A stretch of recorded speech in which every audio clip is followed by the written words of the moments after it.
மலர் tiffin சென்டரில் இன்றைக்கி வந்து சூப்பரான ஒரு வடகறி தாங்க செய்ய போகிறோம். போன வீடியோவில் பார்த்துருப்பீங்க இட்லி எப்படி மாவு அரைக்கிறதுன்னு சொல்லியிருப்பேன். அதே மாவில் வந்து செட் தோசை சூப்பரான தோசை பஞ்சு போல் இட்லியும் வரும், தோசையும் நல்லா வரும். அந்த மாவு வச்சு தான் செட் தோசைக்கு வந்து வடகறி செஞ்சுருக்கேன். வடகறி அந்த தோசை எப்படி செய்யறதுன்னு சொல்லிட்டு பார்க்கலாம் வாங்க. வடகறி செய்யறதுக்கு நான் ஒரு 150 கிராம் வந்து கடலப்பருப்பு எடுத்து ஒரு 2 மணி நேரம் முன்னாடி வந்து ஊற வச்சுக்கிட்டேன். இப்போ இதை மிக்சியில் சேர்த்து கொஞ்சம் குறப்பாக நைஸாக அரைக்கக்கூடாது. வடகறிக்கு கொஞ்சம் வந்து பாதி அளவுக்கு பருப்பு கொஞ்சம் வந்து அரைச்சிருக்கணும். அந்த அளவுக்கு கொஞ்சம் குறப்பாக இருக்கணும்.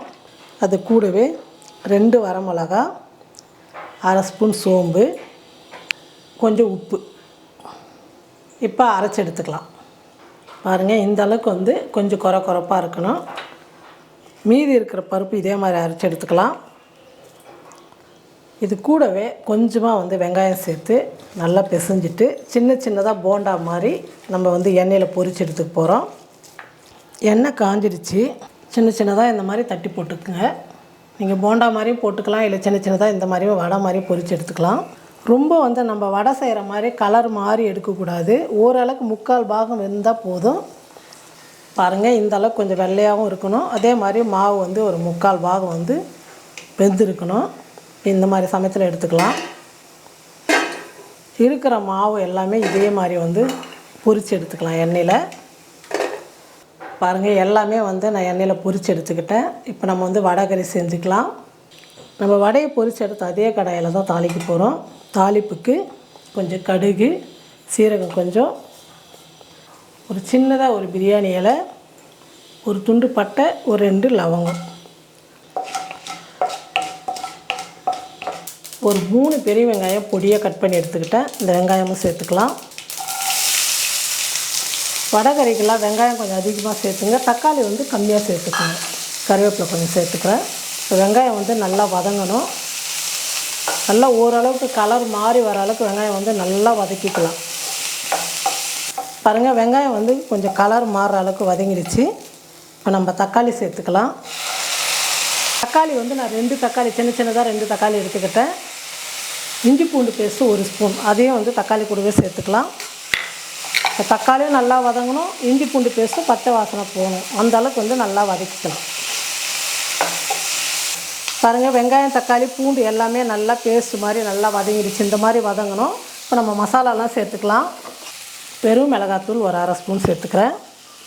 தனியாத்தூள் ஒரு 1/2 ஸ்பூன், மஞ்சள் பொடி கொஞ்சம், கரம் மசாலா ஒரு 1/4 ஸ்பூன் சேர்த்துக்கலாம்.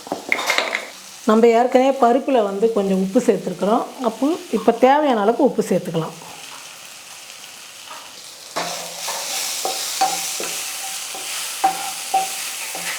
எல்லாம் சேர்த்து கலந்து கொடுத்துட்டு பெருங்காயத்தூள் கொஞ்சம் சேர்த்துக்கிறேன். இந்த வடைக்கறிக்கு தேவையான அளவுக்கு தண்ணி சேர்த்துக்குங்க. உங்களுக்கு விருப்பப்பட்டால் தேங்காய் பால் கூட நீங்கள் சேர்த்துக்கலாம். தேங்காவும் அரைச்சி விழுது சேர்த்துக்கலாம். நான் வந்து தேங்காய் பால் தேங்காய் எதுவுமே சேர்க்கல.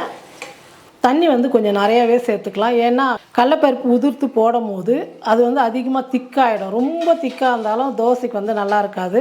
நான் வந்து செட் தோசைக்கு தான் செய்கிறேன். கொஞ்சம் அதனால் வந்து ஓரளவுக்கு மீடியமாக கிரேவி மாதிரி இருந்தால் தான் நல்லாயிருக்கும். அதனால் கொஞ்சம் தண்ணி வந்து அதிகமாக சேர்த்துக்கிறேன். உங்களுக்கு எந்த அளவுக்கு இட்லிக்கு தோசைக்கு எப்படி வேணுமோ அந்த அளவுக்கு நீங்கள் தண்ணி சேர்த்துக்குங்க.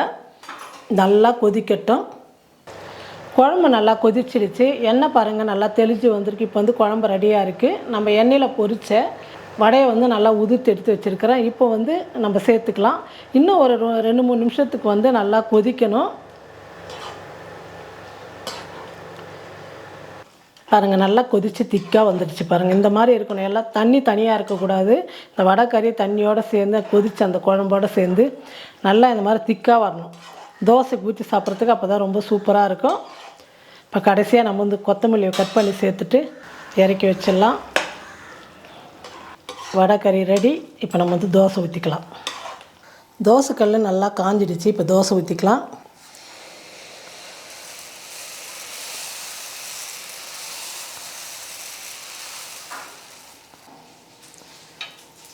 எண்ணெய் வந்து மேலே தோசை மேலே விட்டுடலாம். ஒரு பக்கம் வெந்ததுக்கப்புறம் நம்ம தோசை திருப்பி போட்டுக்கலாம்.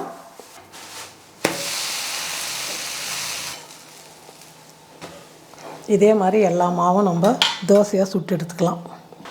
வடைகறியும் தோசையும் ரெடி ஆகிடுச்சிங்க. ரொம்ப ரொம்ப சூப்பராக இருக்கும். இட்லி தோசைக்கெல்லாம் வடைக்கறி வந்து நான் தோசைக்கு வந்து இந்த அளவுக்கு கெட்டியாக வச்சுருக்கேன். இட்லிக்குன்னா கொஞ்சம் வந்து இன்னும் கொஞ்சம் கிரேவி மாதிரி இருந்தால் ரொம்ப நல்லாயிருக்கும்.